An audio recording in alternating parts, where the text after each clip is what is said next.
হে hello everyone, তোমাদের সামনে আরেকটা নতুন ভিডিও নিয়ে হাজির হলাম। অনেক দিন বলতে প্রায় 1 বছর ধরে আমি ঠিকঠাক মতন কাজ করছি না, তাই ইউটিউবে ভিডিও দেওয়া হচ্ছে। তাই আজকে ঠিক করলাম আজকে সারাদিনে কী করবো, কোথায় কোথায় যাবো তোমাদের সাথে অবশ্যই শেয়ার করবো। তো তার আগে চলো আমি তুমি একটা কী বানিয়েছি বলতে, এটা টপ বানিয়েছি, যেটা হচ্ছে ভাইরাল একটা টপ। তোমরা অনেকেই দেখেছো কম বেশি, যেটি সিমেন্টতে তৈরি হয় আর একটা কাপড় লাগে। সেই জায়গাতে আমি একটা দিয়েছি তোয়ালা। তো যাই হোক, ঘুম থেকে উঠে সকাল সকাল তোমাদের সামনে এত সুন্দর একটা দৃশ্য তুলে ধরার জন্য আমাকে কিন্তু সবাই বলবে থ্যাংক ইউ। কমেন্ট করতে আর সাবস্ক্রাইব করতে কিন্তু একদম ভুলবে না। তো যাই হোক, হ্যালো এভরিওয়ান, ওয়েলকাম মাই কী বলে, তোমরা তো জেনেই গেছো আমার চ্যানেলটির নাম আর যে দুষ্টু মেয়ের ব্লগ। তো ওইদিকে তোমাদের সুন্দর দৃশ্য দেখানোর পরে আমরা মামি একটু সকাল সকাল হাঁটাহাঁটি করছি। সকাল সকাল বলতে প্রায় তাও এখন বাজে 6:30 7টা। তো দেখতে পাচ্ছ কতটা বেলা হয়ে গেছে। তো মামি মিলে একটু হাঁটাহাঁটি করে নিচ্ছি।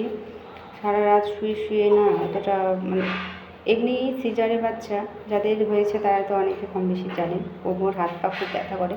তো যাই হোক, ওদিকে হাঁটাহাঁটি করার পরে সেরে চলে আসলাম ফুল তুলতে। সবার প্রথম আগে ফুল তোলা, এটা প্রায় মেয়েরাই করে থাকে। তো এই ফুল গাছগুলো আমরা নিচে যেতে খুব ভালো লাগে না খুব একটা, তাই জন্য উপরেই আমরা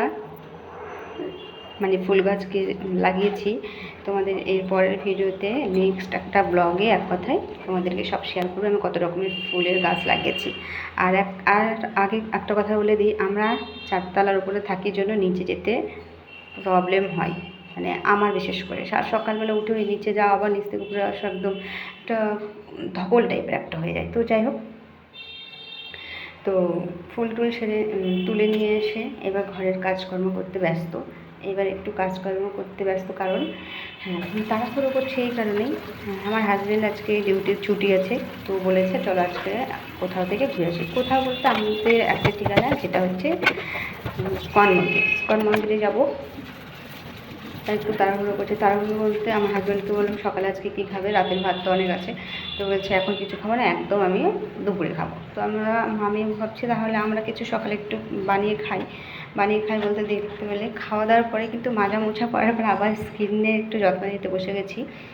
তো হাজব্যান্ডের খাওয়া দেরি আছে যেন স্নান করে নিই। তো তার আগে ভাবছি একটু স্কিনের যত্ন নিই। তোমরা কে কীভাবে স্কিনের যত্ন নিই অবশ্যই বলবে। আমি তো মসুরের ডাল আর একটু চাল পেস্ট করে নিয়ে মুখে লাগিয়ে দিই, তারপরে স্নান করে, দেখতে পাচ্ছ স্নান করে চলে আসছে। এসে আবার মুখটা ভালো করে ক্লিন করে নিয়ে মুখের মধ্যে লাগিয়ে দিয়েছিলাম একটু চন্দন। তো যাই হোক, এই যে চলে এসেছি মন্দির প্রসাদ নেওয়ার জন্য আমি লাইনে দাঁড়িয়ে গেছি মেয়ের সাথে, ওই যে ওখানে প্রসাদ দিচ্ছে। তারপর মন্দির থেকে বেরিয়ে চলে এলাম সোজা রেস্টুরেন্টে একটু খাওয়া দাওয়া করতে। জাস্ট একটু খাওয়া দাওয়া, দেখতেই পাচ্ছ তেমন কিছু না, বাড়ি এসে ভাত খেতেই হবে। আমরা বাঙালি, আমাদেরকে ভাত না ছাড়া আমাদের চলে না। তার মধ্যে মেয়েকে আবার দেখতে পাচ্ছি এক্সট্রা করে খাওয়া কারণ আমাদের খাওয়া খেতে পাচ্ছে না, টক দই মেশানো আছে। সরি, টক দই না, ওটা হচ্ছে চিজ মেশানো ছিল। আমার ভুল করে মিস্টেক হয়ে গেছে, মাথায় টক দই লাগিয়েছে জন্য টক দই বেরিয়ে গেছে। তো যাই হোক, আর সোজা তো বাড়ি চলে এলাম একটু ঘোরাঘুরির পরে, আর এসে মেয়েকে নিয়ে পড়তে বসে গেছি। তো যাই হোক, আজকের ব্লগটা এটুকুই। টাটা সবাইকে, সাবস্ক্রাইব করতে কিন্তু ভুলবে না।